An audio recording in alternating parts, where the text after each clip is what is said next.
Hey, welcome back to the show. I'm so glad you're here. Don't forget to give a 5-star review, share the episode if you love it, and get the word out there. It's so encouraging, by the way, to see the show growing, to see the broader ministry, Be Courageous Ministry, growing as well.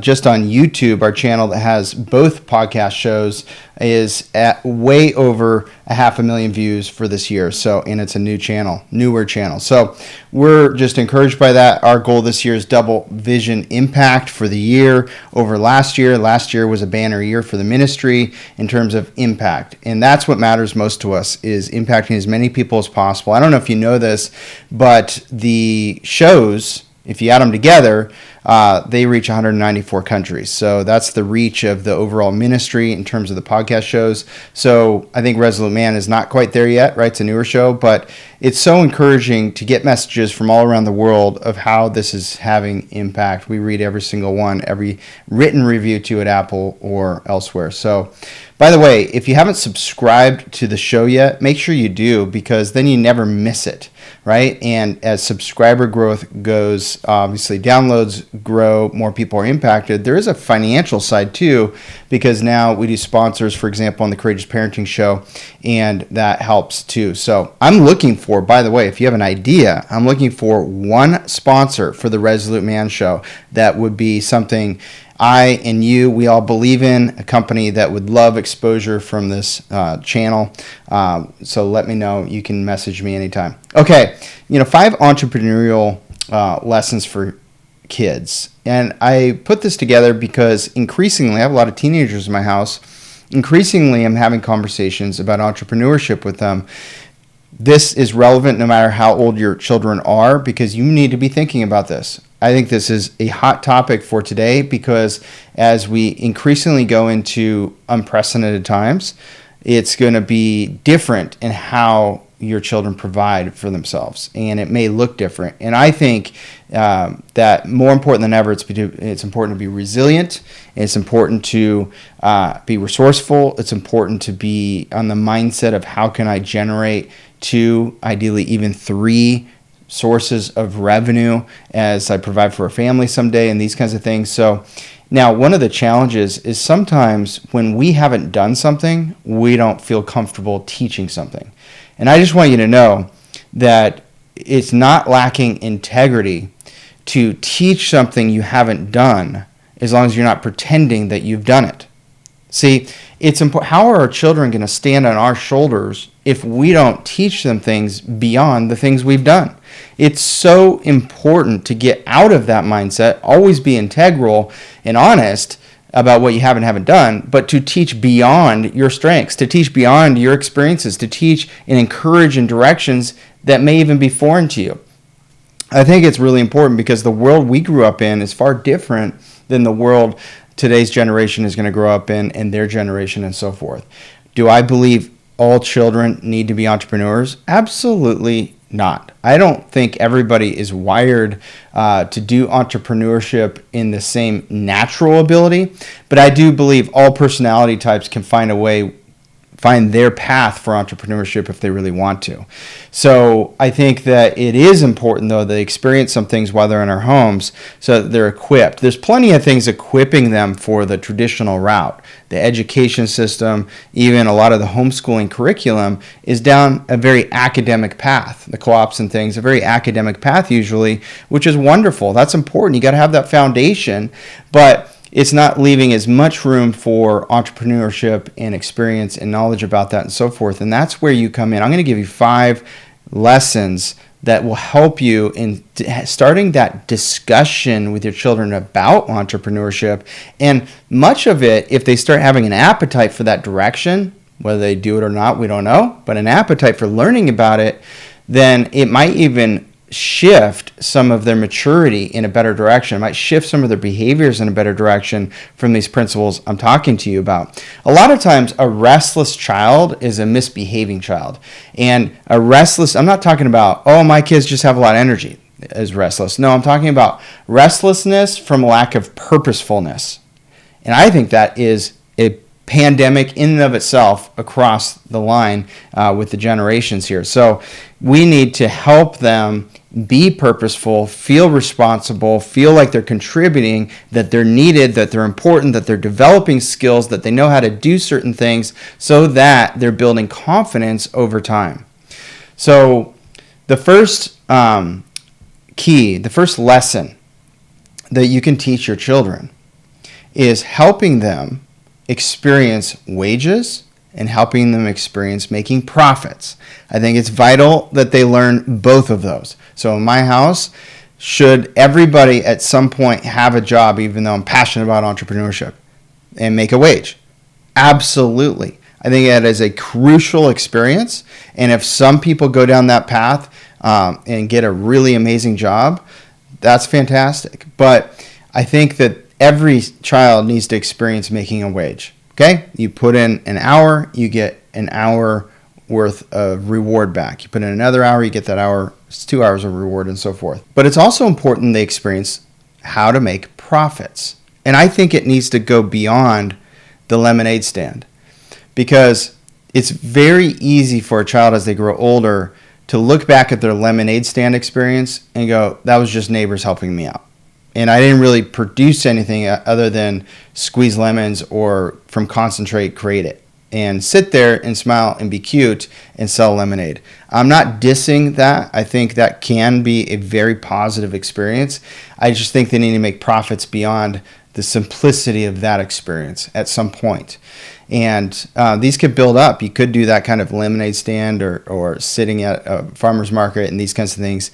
That could be a build up to things. But I really think when they are able to provide a service or provide a product they created themselves, other than just, smashing lemonades, I think it is a signature experience that all children need to have.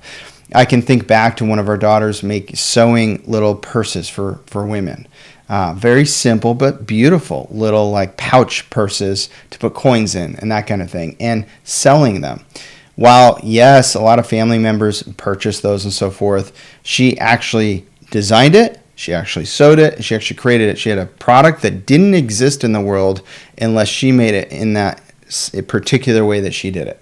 So that was her product. And I think that is a signature experience. I think that's fantastic. I know when I was a child, I made little wooden boats and little balsa wood gliders that flew really well when I was 8 and 9, and I set up a table and I sold them at a craft fair. I'll never forget the experience I had at 9 years old making $100 in one day selling my crafts. It wasn't a net profit, but it was cash in hand for my labor and the wood. The wood was free from my dad's scrap pile. So, it was very inexpensive to make them other than my time. But 8 and 9-year-olds have plenty of time. So I didn't even really count that as an expense, although I should, and I do now in thinking about it. But $100 in one day. Wow, that's amazing. That was a lot of money back then. So I just remember that very fondly. And it wasn't just about the money. It was also about seeing the children, once their parents purchased it for them or children purchased it themselves, the little boat or whatever it was, seeing them in the water, playing with it with joy in their faces. You can't beat that. Okay, it was a win-win-win and all the way around, right? I was able to create something, I was able to sell it and make a profit, and I was able to see the joy on the end user's face of using it. That was a signature experience for me. And I think that we need to help our children have those signature experiences. So what is a profit? How to make a profit? Think about something they can sell. Obviously, my son one of my sons makes American flags. They're very nice. They're the best ones I've ever seen, actually. Really rustic-looking American flags, very beautiful. I have one in my living room. I'm so proud of it. I just love it. It's one of my favorite things I have on my wall. But I have several other favorite things on my wall. One is this wood piece of art my son Luke made for my wife, and it's just incredible. And he does have plans potentially to start selling those, and it's made out of pieces of wood and put together. It's a mountain scene. It's just gorgeous. I think it could sell for $500. I think he made that when he was 14 years old. My son Austin, when he was younger, he did photography and he sold his art actually in a coffee shop for a period of time. I thought that was just a wonderful thing. I think he was 19 at the time, 18 or 19. Well, anyways, I have one of those in my dining room, one of his beautiful portraits of a cow, and it's just this really cool farm scene. I absolutely love it. You say, Isaac, you're biased. Well, yeah, but other people have purchased those that I don't know. So they have experienced the reality of creating something, producing it, making a profit, and making people happy. That is an incredible experience, and I think it's important. So on small scales, how can you help your children experience that while they're young and as they get older? And even if they go work somewhere someday, this experience is going to be a crucial experience for them and will play out in some positive ways. The second thing is teaching them the principle of taking care of the small things. In Luke 16:10, it talks about this. You've heard this scripture before, but use this scripture. Jot it down. Luke 16:10. Use this one with your children. It'll help in all kinds of ways. One who is faithful in a very little is also faithful in much, and one who is dishonest in a very little is also dishonest in much. Wow. So we want to teach our children to be faithful in the small things, because that lends to being rewarded with bigger responsibility and prove that we can handle it and be faithful with those larger things. Of course, from a spiritual perspective, God can trust you with more, but also you could talk to them about you could trust them with more. So we start with something small and they prove themselves with small things. But you know what? You could have small things being making your bed first thing in the morning.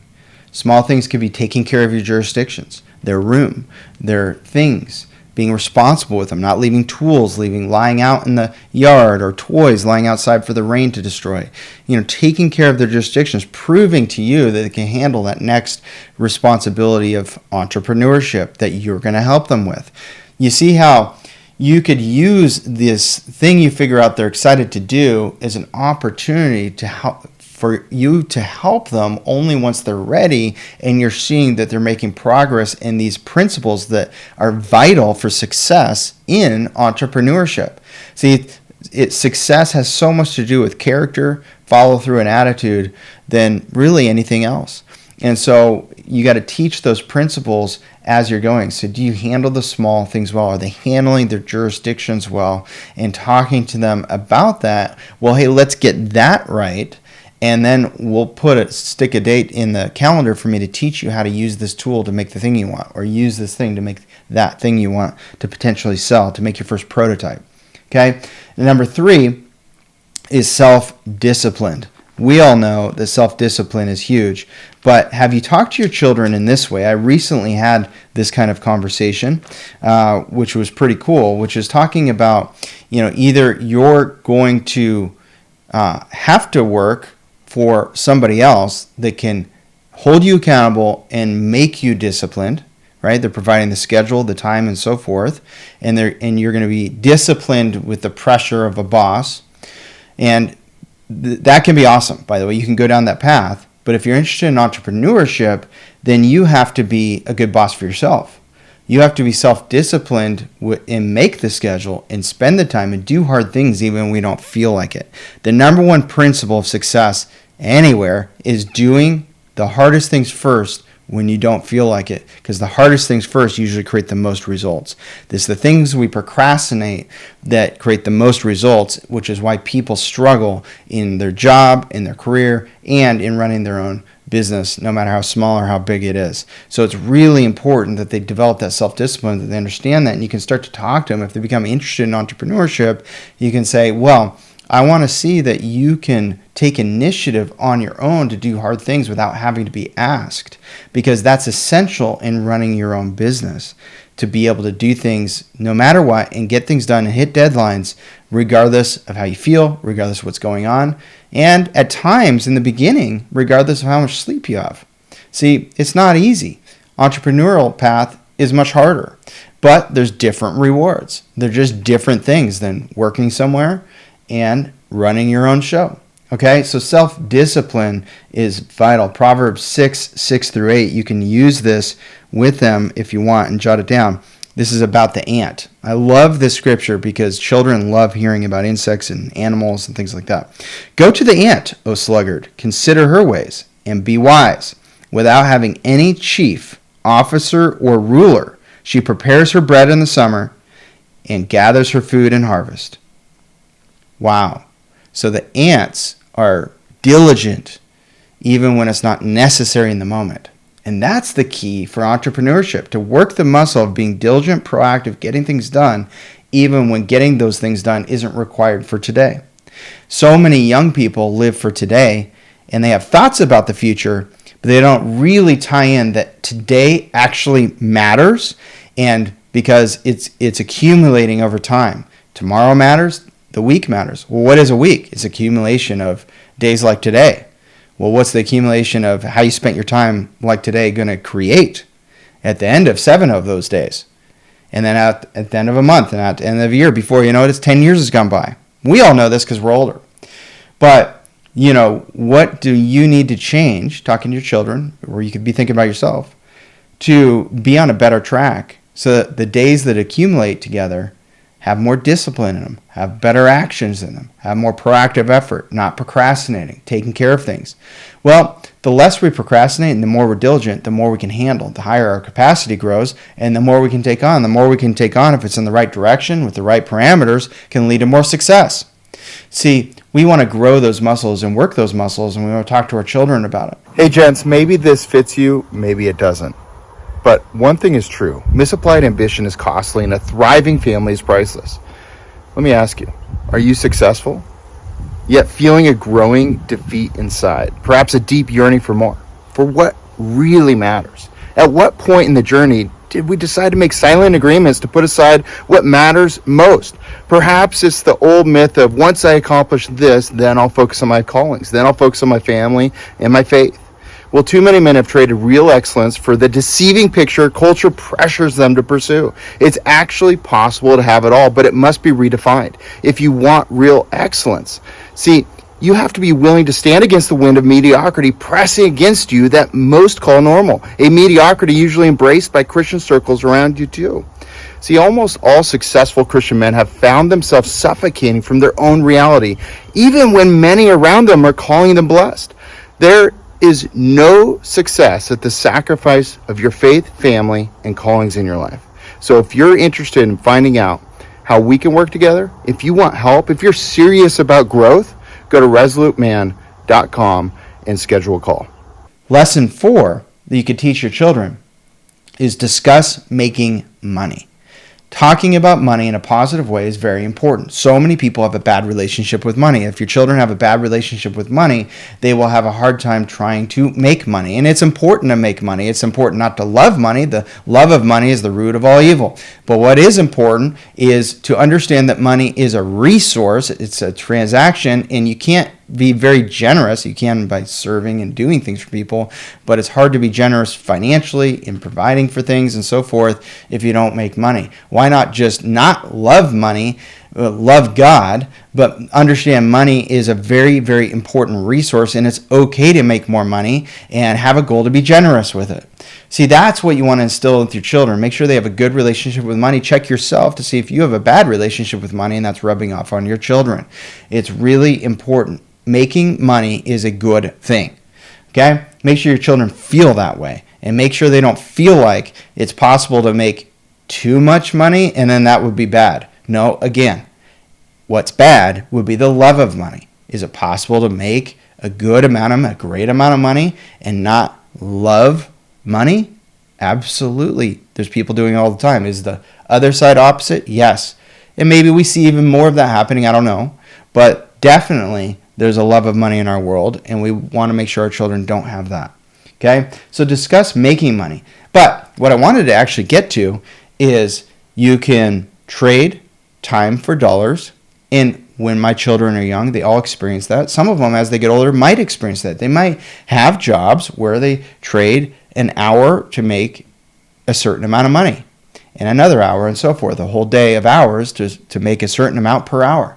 There is nothing wrong with that. It's honorable work. It's wonderful. And if that's the direction they go and that's where they're called to, that's fantastic. But it is important to talk to them about the differences in how people make money so they can have these things in their head and really understand them. Okay, so time, hours. How about how jobs work? One of the things that was pivotal for me when I was in college, I took this class to try and figure out career paths, and I went up and I looked in a book. Yeah, we didn't have internet then necessarily. It was beginning. But I looked in this book, and it was listing all the jobs and the average income people made from those jobs. And then I just remember thinking, that seems like a really tough path. That seems like a really hard life. And what I wasn't thinking, because I didn't have guidance, I didn't understand, is that you could do that discipline. You could go to school in that direction, but you could actually take that then and be an entrepreneur with it and make way more money and have more abundance and more responsibility and more impact. And so I didn't quite understand that back then, and all I looked at is this book as, working for somebody and making a certain amount. Now, I happen to know people make a lot of money, and that book was even wrong back then, I'm pretty sure, because people make a lot of money doing lots of different jobs. It's incredible. I mean, someone could be an electrician today, and if they're good and working hard, they can make over $200,000, $300,000 in a year, and that's possible. So, does someone need to make that much money to feel successful? Absolutely not. I'm just saying that it's important our children understand different jobs and how things work and how much they get made. It's also important for them to understand how much people make on the lower side of things too, so they have proper perspectives on directions to go. And obviously you want them to go in the direction they're calling, their skill set, their passions, and what's also going to provide for them well. Okay? How businesses work. Be on the lookout for educating on how different businesses work. If you go to a restaurant, you could, on the drive home, talk about how that business works, how they make money.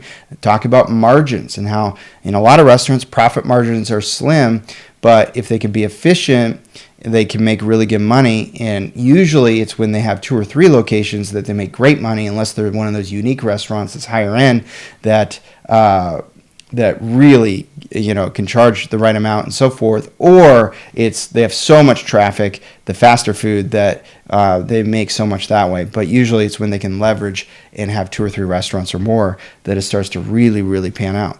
So you may not know all those kinds of things. I may even be a little bit wrong. There's probably some restaurant owners that have me pegged wrong on something right there. That's my perception. I've never ran a restaurant, but that's my perception and a gist of how that would work. And you can talk to your kids about that. And so it's very labor intensive. And so there's some businesses that are labor intensive and some that are not, and the pros and cons of those things. Having conversations, discussing how people make money, I think is super, super important. But most important probably on the entrepreneurial side is talking about how when you have a business, if it's set up correctly, it makes money whether you spend an hour or not. But so it's not tied to your hours work directly, but indirectly it is, because if you neglect it, then it could just cost you money. And there's a risk there. There's risk, right? Working for someone, the risk is you get fired. Working for yourself, the risk is you fire yourself because you go out of business. So understanding these things over time, I think, is an important thing. There's always risk. And, you can take a lot of risk out of entrepreneurship by having sound setup and sound business plan and, measuring things correctly and having controls and having wisdom and help and these kinds of things, I think, can be really good. And lesson number 5 is about managing money. It is really important that they know how to manage it well, because you can give a fool all the money in the world and they won't have it anymore. In fact, most people that win the lotteries, a very high percentage of them lose all of that money far before they die. And so millions and millions of dollars, right? Because they didn't do something to earn it, to mature and develop, that be the kind of person that makes millions of dollars, and learning through time how to manage money in that whole process and manage a business. So they didn't learn that, and they just got given that money. And now they don't know how to manage it. They don't know what to do with it, and they do not always, but a lot of times the wrong things with it. So understanding how to manage money is really important. So understanding the principle of giving, and tithing, right? Understanding the principle of saving, understanding the principle of investing in things that will help your business make more money, understanding the principle of enjoying it too, that, being generous, but also enjoying it. And yeah, you can buy yourself something nice, but making sure it's not hurting your savings, it's not hurting your financial goals, it's not hurting your business to make that a purchase, and those kinds of things. So I think it's really, really important to teach them about all those things. We're going to talk about how taxes work in just a general sense. But those are my 5 lessons for you about entrepreneurship, and I'm just going to go through them real quick. 1, experience making a wage and making a profit while they're in your home in a real way. Secondly, do you handle the small things well? Helping them understand the importance of handling their current jurisdictions well and getting good at that. 3, it takes really good self-discipline, right? If you're going to work for yourself, you have to be hard on yourself and keep yourself working and do hard things even when you don't have to in the moment. Number 4 is discuss how people make money and how businesses make money and the differences, and start educating them on those things. And 5, talk about principles of managing money well. There's lots of resources on these things, but in a general sense, you can start having these conversations, weaving them in to your time. You're driving with your child, you can start talking about these things and answering some of their questions. Colossians 3:23 through 24. It's not in one of the lessons, but this is the overall most important. Okay, Colossians 3:23 through 24. And it says, "Whatever you do, work heartily as for the Lord and not for men, knowing that from the Lord you'll receive the inheritance as your reward. You are serving the Lord Christ."